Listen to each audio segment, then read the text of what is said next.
नमस्ते। चलिए आज एक बहुत ही प्यारी कहानी की दुनिया में चलते हैं।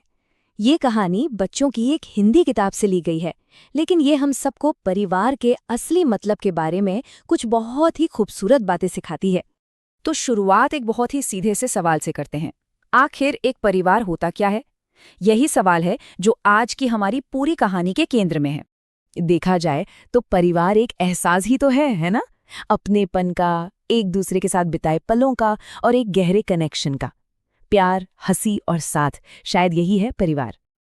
तो चलिए देर किस बात की, मिलते हैं हमारी कहानी के किरदारों से, मीना के प्यारे से परिवार से, और देखते हैं कि वो हमें क्या सिखाते हैं।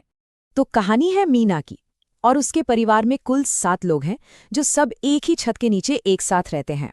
सबसे पहले घर के जो बड़े हैं, मीना के दादा और दादी, घर की नींव है वो, जिनकी मौजूदगी से ही घर में एक अलग सा सुकून रहता है।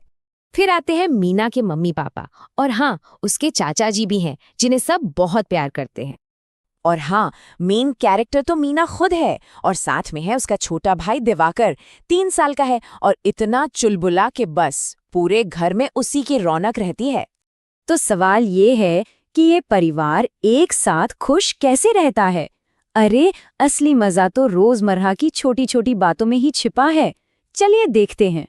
मीना को ना अपने भाई दिवाकर के साथ खेलने में बहुत मजा आता है, और उनका फेवरेट गेम बताए क्या है? लुका छिपी, जिसके बिना तो उनका दिन ही पूरा नहीं होता।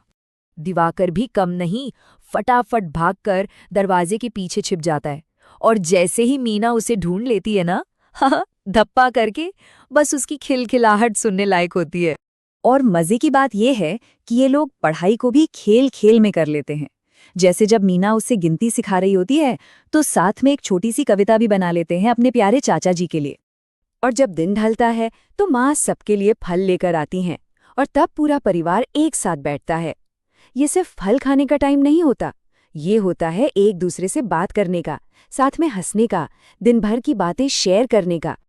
अच्छा, इस कहानी में एक और बहुत ही मजेदार बात है, पता है क्या? ये दिखाती है कि कैसे हमारी भाषा, हमारी बोली परिवार के रिश्तों से कितनी गहरी जुड़ी हुई है। चलिए एक अक्षर पर गौर करते हैं। अक्षर है द। सुनिए जरा इस आवाज को, द। अब सोचिए ये द की आवाज कहाँ कहाँ आ रही है? दादा, दादी और दिवाकर। देखा, सारे प्यारे लोगों के नाम इसी आवाज से जुड़े हैं। कितनी दिलचस्प बात है। वैसे ये कहानी ये भी बताती है कि हिंदी में रिश्तों के लिए कितने खूबसूरत शब्द हैं।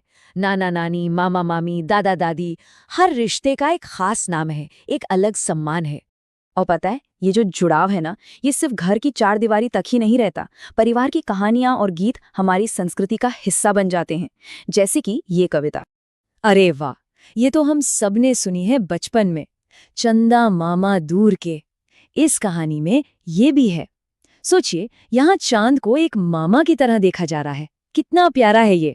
ये कविता कुछ और नहीं, बस एक बच्चे को बहलाने का, उसे एक सपनों की दुनिया में ले जाने का एक बहुत ही मीठा तरीका है। इसमें भी देखिए वही बात है, खाना बांटने की, एक दूसरे का ख्याल रखने की। यही तो परिवार की नींव होती है। लेकिन कहानी में एक छोटा सा ट्विस्ट आता है, जैसा बच्चों की कहानियों में होता ही है। एक छोटी सी मुश्किल आ जाती है, और फिर उसका हल। अरे वाह, वो तो और भी प्यारा है। वादा किया जाता है कि नई प्याली आएगी, तालियां बजेंगी और सब मिलकर दूध मलाई खाएंगे। मतलब हर मुश्किल का हल प्यार और दुलार ही है। तो देखा, कहाँ एक छोटे से परिवार के खेल, और कहाँ ये कविता जिससे शायद पूरा देश गाता है। बात एक ही है, परिवार का मतलब है जुड़ाव, एक कनेक्शन। तो आखिर में ये कहानी हमें एक सवाल के साथ छोड़ जाती है कि रिश्तों और नामों के अलावा वो कौन से छोटे छोटे पल होते हैं, वो हंसी मजाक के लम्हे जो असल में एक परिवार को परिवार बनाते हैं। जरा सोचिएगा इस बारे में।